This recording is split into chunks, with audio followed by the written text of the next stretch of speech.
இயேசு கிறிஸ்துவில் அன்புமிக்கவர்களே, இன்றைய முதல் வாசகம் நம்மை மனம் மாறி நேர்மையுடன் வாழ அழைப்பு விடுக்கிறது. நாம் மனம் மாறி உண்மையுள்ளவர்களாக வாழ்ந்தால் இறைவன் நமது அழைப்பை கேட்பார் என்றும் நமக்கு பதில் கொடுப்பார் என்றும் குறிப்பிடுகிறது.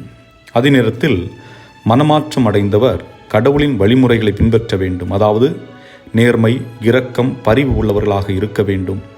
ஆக பரிவு, இரக்கம் என்று சொல்லும்போது நமது அருகில் தேவையில் இருப்போருக்கு உதவி புரிவது, உணவில்லாமல் பசியால் தாகத்தால் வாழ்பவருக்கு உணவு மற்றும் தண்ணீர் கொடுப்பது, தங்க இடம் இல்லாதவர்களுக்கு தங்க இடம் கொடுப்பது, உடை இல்லாதவர்களுக்கு உடை கொடுப்பது, உங்களிடம் பணம் இருக்கிறது, தொழில் இருக்கிறது என்றால் இவர்கள் ஒரு சிலருக்கு வேலை கொடுப்பது போன்ற செயல்தான் உண்மையான மனமாற்றமும் அதனால் ஏற்படும் நற்செயல்களும். இன்றைய நற்செய்தியில் இயேசு வரி வசூல் செய்யும் லேவி என்பவரை அவர் பணி செய்யும் இடத்தில் சென்று அழைக்கிறார். மற்ற மனிதர்களால் பாவி என்று முத்திரை குத்தப்பட்டவர். இயேசு அவரை தீர்ப்பிடவில்லை, மாறாக அவர் இல்லத்திற்கு சென்று அவரோடு உணவு அருந்துகிறார்.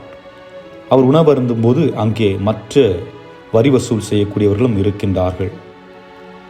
ஆனால் அந்த மனிதர் லேவி என்பவர் மனமாற்றம் அடைந்து இன்று நாம் மத்தேயு என்று அழைக்கக்கூடிய இயேசுவின் சீடர் தான் அவர்.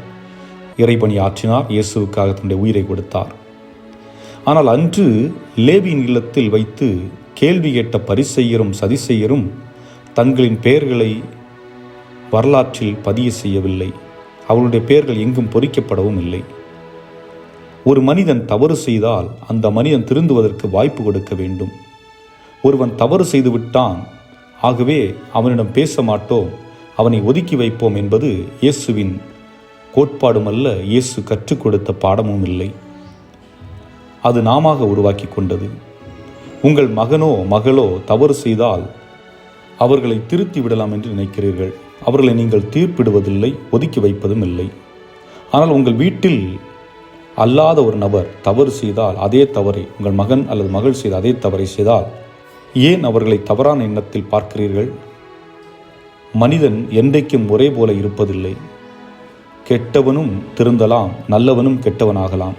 ஆனால் நாம் கிறிஸ்துவின் பிள்ளைகள், ஆகவே தீர்ப்பிட வேண்டாம். இயேசு கூறுகிறார், நோயற்றவருக்கு மருத்துவர் தேவையில்லை, நோயுற்றவருக்கே மருத்துவர் தேவை. ஒருவர் தவறு செய்தால் அவரை ஆண்டவரிடம் அழைத்து வருவோம். அவர்களையும் மனிதர்களாக மதிப்போம். நான் இந்த சமுதாயத்தில் மதிக்கப்படுகிறேன் என்று தெரிந்தால் இன்னும் பல மனிதர்கள் திருந்த வாய்ப்பு இருக்கும். ஆகவே முதலில் மனிதனை மனிதனாக மதிப்போம். என்னால் இன்றைக்கு மனிதனை மனிதனாக மதிக்க முடியவில்லை என்றால் ஆண்டவரிடம் அவர் இரக்கத்தை நாடுவோம். அவர் நம்முடைய கல்லான இதயத்தை கரைத்து சதையாலான இதயத்தை, அன்பு செய்யக்கூடிய இதயத்தை, பிறரை மனிதனாக ஏற்றுக்கொள்ளுகின்ற இதயத்தை நமக்கு வழங்குவார். சிந்திப்போம். இறைவன் நம் ஒவ்வொருவரும் நிறைவாக ஆசீர்வதிப்பாராக. ஆமென்.